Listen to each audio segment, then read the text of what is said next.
Speech off. Hi guys, welcome back to my channel. So I'm here to do my October TBR. We're a bit late. As you can see, we're on October 5th. But I've had some issues and yeah. Those are the perks of being born with osteoporosis. I've had some pain in my right foot. It swelled up and yeah, I spent the last 5 or 6 days asleep with my leg elevated, on pain meds. Hence why no video. And, no TBR really. I managed to do my wrap up and what I added to Goodreads. And yeah, it's been a week. Also, I wanted to get a couple more books in. I wasn't sure I was going to read some. So, yeah. Anyway, let's just get started. So the books that I have in progress are Emma by Jane Austen. I'm still going through that. I did not read any of it last month. I'm listening to the Pod and Prejudice podcast, season 3, which is going over Emma. I think season 4 is Persuasion. I'm not sure which one is season 5 because I'm like 2 seasons behind. Then I have Snape, a definitive reading by Lori Kim. Basically it's about Snape's kind of what his thoughts might have been during Harry's years at school. And so each chapter is Severus Snape and the Sorcerer's Stone, Severus Snape and the Chamber of Secrets. So basically I read a book, a Harry Potter book, and then I read a chapter. So I barely finished Prisoner of Azkaban, so yeah. This book is going to be months of reading, I'm sure. Or, yeah, probably. Then I have a nonfiction book that's coming out. I didn't know what category to put it in. Holy Disruptor, Shattering the Shiny Facade by Getting Louder with the Truth by Amy Duggar King. This one's coming out on October 15th. It's Amy's biography. She is the cousin of the famous 19 Kids and Counting Children. And I hear that she's got some tea to spill. So I'm going to be reading that. I was going to save it for November, but with headlines I've seen recently, I can't wait. So, yeah. Then we have a few books for Blindness Awareness Month. I'm not sure if you know, but October is Blindness Awareness Month. So if you want to check out my blindness playlist, you can. I have a whole series of videos with questions I always wanted to ask sighted people. I have not done a video like that in a while. I might do that at some point. I just haven't thought of a lot of questions recently that I've been curious to ask, but if you guys would give some of those a watch, some of them are short, some of them are long, so yeah, we're gonna have a good laugh. I also do recommendations on books about blind characters. I'm not doing one this year because I just have not had any promising ones that I want to talk about, and I feel like last year I kind of just did some repeats along with maybe one new series, the Guiding Emily books. Anyway. So yeah, I have 2 books, that I'm going to read for it. We have A Song in the Dark by Kimberly Woodhouse. I heard about this one from book lover Amanda. It came out at the end of September, on the 23rd. Basically, it's about a blind pianist virtuoso turned spy in World War II. I almost ditched this book because the cliche of the blind pianist is annoying, always.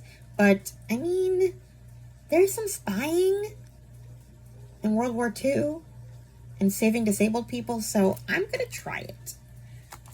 Amanda says it's good, so, alright. We'll do it. Then we have Her Last Chance by Alison Ragsdale. I heard about this one from Chloe from Always Booked. I think she talked about it last year. Basically, a little girl gets sick, and then I accidentally found out via Goodreads reviews that what she has is some kind of condition that's going to leave her blind.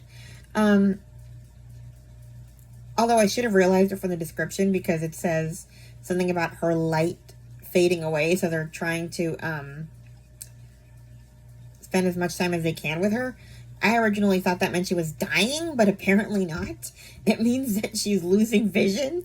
So I decided to save that book for October. It's my last Alice in Ragsdale.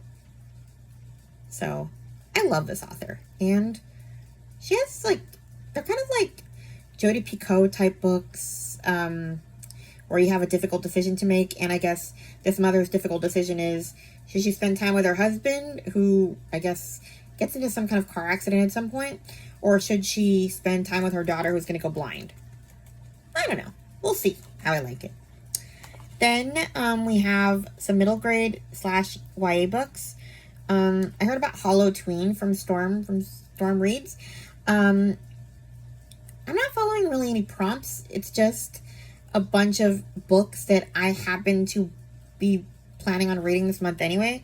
And a lot of fantasy books are kind of middle grade and YA, so yeah. First we have Harry Potter and the Goblet of Fire. That's the next Harry Potter book I have. Then we have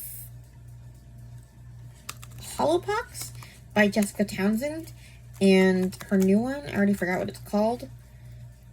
I'm rereading the Nevermore books because her new one just came out a few months ago, and I did not remember a thing that happened because it was so long between releases. So yeah, today I just finished reading the second one, which was Wondersmith. So I have Hollowpox and the last one. I can't remember what it's called now. I didn't write it down because I wasn't sure if I was going to read both this month or wait for November, because I have a lot of books to read. But yeah, Hollowpox is the next one. And really, like I said, I just finished Wondersmith, and I really did forget everything. It's like reading them for the first time because I was surprised by stuff. Anyway, then we have Secrets of the Purple Pearl. This is the Millicent Quibb School of Etiquette for Young Ladies of Mad Science, Book 2 by Kate McKinnon. This book series is just silly fun, but, it's very fantastical, and it's really fun on audio. The narrator's really good, although if you are not into exaggerated voices, you may hate it. I enjoy it, though.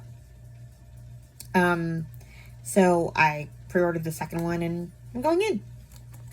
Then we have The Mystery of Black Hollow Lane by Julia Nobel. I heard about this one from Tammy from Believing Yourself. I think it's a series. And it sounded good for this spooky season. Emmy's dad disappeared years ago, and with her mother too busy to parent, she shipped off to Wellsworth, a prestigious boarding school in England. But right before she leaves, a mysterious box arrives full of medallions and a note reading, "These belong to your father." Just as she's settling into life at Wellsworth, Emmy begins to find the strange symbols from the medallions etched into the walls and stumbles upon the school's super-secret society, the Order of Black Hollow Lane. Well, we'll see what that basically is, I guess. Then we have Scepter of Memories by Claribel A. Ortega. This is Witchlings number 4. I've loved the series so far. I've read the newest one each year, and this is book 4. See, this author does her books once a year, so I don't actually forget too much. And I think she's, because this is like Latinx month too, so that works too, because I'm pretty sure she's Hispanic of some kind.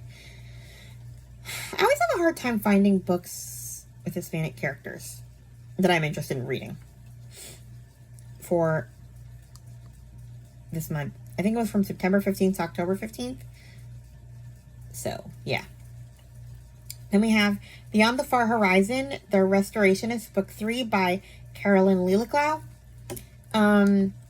This is the final book in the series. It's about kids who can jump into paintings. That's why they're called restorationists, I guess. And they fix things.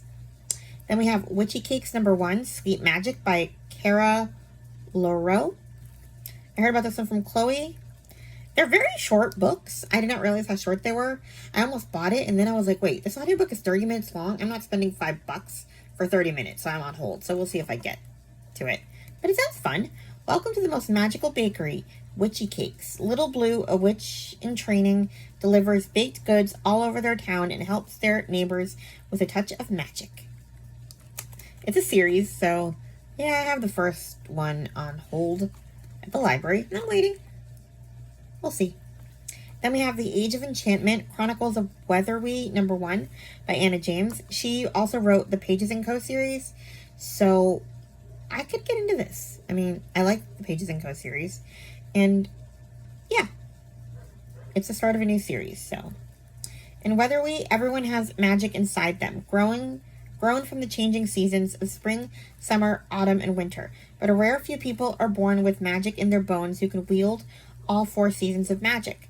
When Juniper discovers she is an enchanter, she must leave behind everything she knows to begin studying at the Thistledown Academy of Enchantment. So, sounds like fun, right? Then we have Impossible Creatures by Catherine Rendell. I heard about this one from the currently reading indie press list. I actually have this one already. Checked out from the library, so I need to read it quickly because it's due soon. The day Christopher saved a drowning baby griffin from a hidden lake would change his life forever. It's the day he learned about the archipelago, a cluster of unmapped islands where magical creatures of every kind have thrived for thousands of years, until now. And it's the day he met Mal, a girl on the run who desperately needs his help. Mal and Christopher embark on a wild adventure, racing from island to island, searching for someone who can explain why the magic is fading and why magical creatures are suddenly dying. They consult sphinxes, battle kraken, and negotiate with dragons. But the closer they get to the dark truth of what's happening, the closer it becomes. No one else can fix it. So, yeah. Those are all the middle grade / YA books I have on my list. Now let's get to the adult fantasy. I have quite a few of these too, surprisingly enough. First, I have Across the Ages by Gabrielle Meyer. I'm a little behind. Gabrielle Meyer's Facebook group is like they're rereading the books in preparation for book 6, and she does like discussion questions. So they just finished this one and the posts are all up, but I was busy trying to finish reading Wondersmith. It's so long, so I don't know, I might not read this. I feel like I remember enough because I just read it last year, so I may stop and just wait for book 6 because I don't really want to read book 5. I hated Austin so much that I don't really want to relive him, so maybe I'll be fine with being done after book 3 and just, yeah, I don't know. I did enjoy book 4, but I have so much other stuff to read. So, anyway. Then we have Voyager by Diana Gabaldon. I am reading or listening to the new versions of the Outlander books with Kristen Atherton reading them. Voyager came out last month, or actually in August, and I meant to read it in September. Didn't get to it. Drums of Autumn is coming out at the end of October, so I'm behind. I mean, well, not behind, but you know, I'm enjoying these. So I want to read this one, but I don't know if I'll get to this either because a lot of books. And Diana Gabaldon's books are long, so yeah. So let's get to the witchy stuff. First, we have A Witch's Guide to Magical Innkeeping by Sangu Mandana. I heard about this one from Becca Books and Bujo. It came out in July, but I saved it. A whimsical and heartwarming novel about a witch who has a second chance to get her magical powers and her life back on track. This author wrote The Very Secret Society of Irregular Witches, which I loved. Found family, child witches. I love a book with, like, where you're raising, like, kid witches. I want more of those. And I don't even mean middle grade. I kind of enjoy just the idea of a family, like an adult book, but with kid witches, which is kind of what that one was. This one doesn't have little kids, but it's just kind of funny to read about the child rearing of witches from the parents' perspective, not from, like, you know, not a middle grade where it's like an 11-year-old telling the story. I enjoyed this whole, like, guardianship of 3, like, witches under the age of 8. Anyway, that's not the book we're talking about here. This one is her newest book. Or is it a man or a woman? I don't even know what the name. Sorry. Sarah Swan used to be one of the most powerful witches in Britain. Then she resurrected her great aunt Jasmine from the very recent dead. What? Very recently dead. Lost most of her magic, befriended a semi-villainous talking fox, and was exiled from her guild. Now she slightly reluctantly and just a bit grumpily helps her aunt run an enchanted inn in Lancashire, where she deals with her quirky guests' shenanigans, tries to keep said talking fox in check, and longs for the future that seems lost to her. But then she finds out about an old spell that could hold the key to restoring her power. Enter Luke Larson, handsome and icy magical historian, who arrives on a dark winter evening and might just know how to unlock the spell's secrets. Luke has absolutely no interest in getting involved in the madcap goings-on of the inn and is definitely not about to let a certain bewitching innkeeper past his walls. So no one is more surprised than he is when he agrees to help Sarah with her spell. Worse, he might actually be thawing. Why not? I might hate this guy or I might love him. Next we have The Nanny's Handbook to Magic and Managing Difficult Dukes by Amy Rose Bennett. I heard about this one from Krista from Books and Jams. This one came out on September 30th. Mary Poppins meets Bridgerton in a feel-good blend of cozy fantasy, magic, historical romance. Okay, yeah. It sounds like this is another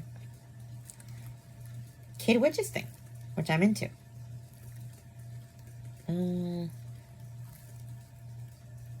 As a recent graduate of the Parasol Academy for Exceptional Nannies and Governesses, finds her supernatural abilities are little help when it comes to falling for the shy, mysterious inventor who happens to be her employer. Okay, let's do this. Then we have A Sorceress Comes to Call by T. Kingfisher. I heard about this one from the Currently Reading podcast. I never got to it last year. It's a fairy tale retelling with a witch in it. A dark retelling of the Brothers Grimm's Goose Girl. So, yeah. I'm going to leave it there. Then we have The Phoenix Keeper by S.A. McLean. This one was last month's pick. One of the last month's picks for the indie press list. For the Currently Reading indie press list. As head Phoenix Keeper... Yeah, I cannot speak. As head Phoenix Keeper at a world-renowned zoo for magical creatures, Ayla's childhood dream of conserving critically endangered firebirds seems closer than ever. There's just one glaring caveat. Her zoo's breeding program hasn't functioned for a decade. When a tragic phoenix heist sabotages the flagship initiative at a new neighboring zoo, Ayla must prove her derelict facilities are fit to take the reins. But saving an entire species from extinction requires more than stellar animal handling skills.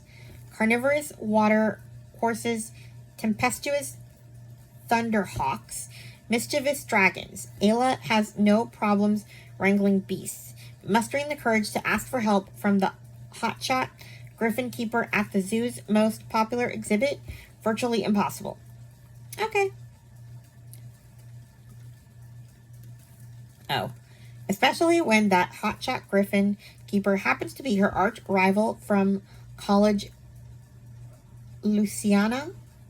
An annoyingly brooding and insufferable know-it-all with the face of a goddess who's convinced that Ayla's beloved phoenix would serve their cause better as an active performer rather than as a passive conservation exhibit. So, yeah. We'll see. Then we have A Resistance of Witches by Morgan Ryan. I heard about this one from a new channel that I watch called The Pastel Bookshelf. So, yeah. She's into kind of witchy stuff. And honestly, I put myself on hold for this one at the library, but it's too long, so I ended up buying it. Basically, it's World War II combined with witches. Just picture witches and Nazis working together. Horrifying. That's all I need to know. And that's all you need to know. So yeah. Then we have The Familiars by Stacey Halls. I heard about this one from Jen from The Bookish Blonde. I already read The Lost Orphans by Stacey Halls, and I enjoyed it. So this one is about the witch trials. So this is not magic witches. Young Fleetwood Shuttleworth, a noblewoman, is with child again. None of her previous pregnancies have borne fruit, and her husband Richard is anxious for an heir. Then Fleetwood discovers a hidden doctor's letter that carries a dire prediction. She will not survive another birth. By chance, she meets a midwife named Alice Gray, who promises to help her deliver a healthy baby. But Alice soon stands accused of witchcraft. Is there more to Alice than meets the eye? Fleetwood must risk everything to prove her innocence. As the two women's lives become intertwined, the witch trials of 1612 loom. Time is running out. Both their lives are at stake. Only they know the truth. Only they can save each other. So yeah. Then we have Uncharmed by Lucy Jane Wood. This is apparently in the same universe as Rewitched, which I loved last year. I didn't know that there was another one. I heard about it from Ellen Made Book Club, so I'm not going to read the description. I don't want to know. I just added it. So yeah. And then we have the one book that I added from this month's indie press list. That's another reason why this TBR was delayed, because I was waiting for the currently reading indie press list. I thought that there'd be a ton of fantasy books that I was interested in, and I was only interested in one. An Ancient Witch's Guide to Modern Dating by Cecilia Edwards. An Ancient Witch explores the thrills and perils of online dating with hilarity and heart. I mean, yeah. Meet Thorn Scarhart, a 39-year-old witch who's having trouble finding love in the 17th century. Despite the local matchmakers' efforts and Thorn's arsenal of powerful love potions, she is yet to fall in love. After the disappearance of her sister and the loss of her mother, Thorn was too caught up in, well, life to focus on dating. Now she fears she may have missed her chance. But when one of her potion brews backfires spectacularly, Thorn is hurled 350 years into the future, landing in a bustling city where her once isolated cottage is now a historical museum. While this unexpected leap through time may seem daunting, modern life does have its perks. Indoor plumbing, electric kettles, and the world of online dating. At 39, the odds may not be perfect, but at least they're not impossible. I mean, this sounds fun, right? Then we have my last section, which is atmospheric fall books.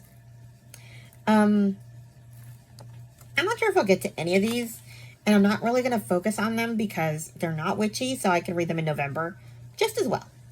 Although November is a storathon, so I don't know. We'll see. So yeah, the first one we have is The Other Side of the Wall by Andrea Mara. When Sylvia looks out her bedroom window at night and sees a child face down in the pond next door, she races into her neighbor's garden.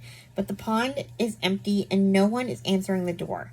Wondering if night feeds and sleep deprivation are getting to her, she hurriedly retreats. Besides, the fact that a local child has gone missing, it must be... What? I hate Goodreads sometimes. Besides, the fact that a local child has gone missing must be preying on her mind.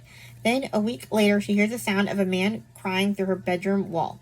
The man living next door, Sam, has recently moved in. His wife and children are away for the summer, and he joins them at weekends. Sylvia finds him friendly and helpful, yet she becomes increasingly uneasy about him. Then Sylvia's little daughter wakes one night screaming that there's a man in her room. This is followed by a series of bizarre disturbances in the house. Sylvia's husband insists it's all in her mind, but she is certain it's not. There's something very wrong on the other side of the wall. Spooky. Then we have Lady Maybe by Julie Clausen. I heard about it from Anne from In Search of Wonder, and then Amanda from Book Lover Amanda DNF'd it, but I already own it, so I at least have to try it. I'm not going to read the description. I'm not going to read the description because everyone kind of knows about that one. Then we have the Unselected Journals of Emma and Lion. Volume 6 and 7 are coming out this month. Volume 8 comes out next month. I just finished Volume 5 earlier this week, so yeah. I'm loving these, so the second they come out, I'm reading them. I think Volume 6 comes out on Thursday, so yeah. I don't care if they have fall vibes or not. I'm reading them. Then we have The Heiress of Winterwood, Whispers on the Moor, Book 1 by Sarah A. Ladd. I heard about this one from Katie from Paperbacks and Ponytails.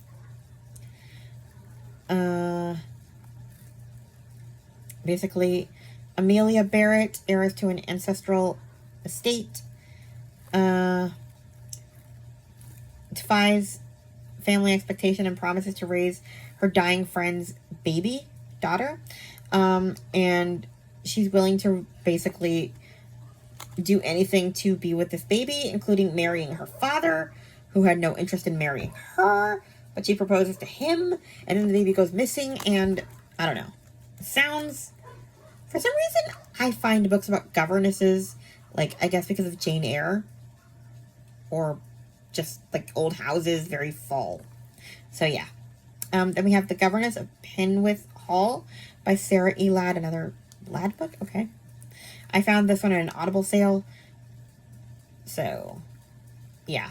Cornwall was in her blood, and Delia feared she'd never escape its hold. Blamed for her husband's death, Cordelia Greythorne fled Cornwall and accepted a governess position to begin a new life. Years later, her employer's unexpected death and his last request to watch over his 5 children forced her to reevaluate that decision. So she has to go to Cornwall, where the children's father's brother lives, and I'm assuming a romance goes from there. Then we have Not Quite Dead Yet by Holly Jackson. I heard about this one from a channel called Fiction Addiction. In 7 days, Jet Mason will be dead. Jet is a daughter of one of the wealthiest families in Woodstock, Vermont. 27 years old, she's still waiting for her life to begin. She always says she has time. I'll do it later. Until Halloween night, when Jet is violently attacked by an unseen intruder. She suffers a catastrophic head injury. The doctor is certain that within a week, the injury will trigger a deadly aneurysm. Jet has never thought of herself as having enemies, but now she looks at everyone in a new light. Her family, her former best friend, turned sister-in-law, her ex-boyfriend. She has at the most 7 days, and as her condition deteriorates, she has only her childhood friend Billy for help. But nevertheless, she's absolutely determined to finally finish something. Jet is going to solve her own murder. I found that one on Hoopla at the last minute, because I remembered that one took place around Halloween. So, yeah, that is everything that I plan to read in October. I'm sure I will not get to even half of it, and there's some stuff on my library holds that it's going to come in soon, too. So, this could completely change. And also, like, everyone's going to be recommending witchy books this month, I'm sure. So, things happen. But, yeah, that is my October TBR. We'll see how it goes. Please like, comment, and subscribe, and I'll talk to you guys in my next video. Bye. Speech on. Stop recording.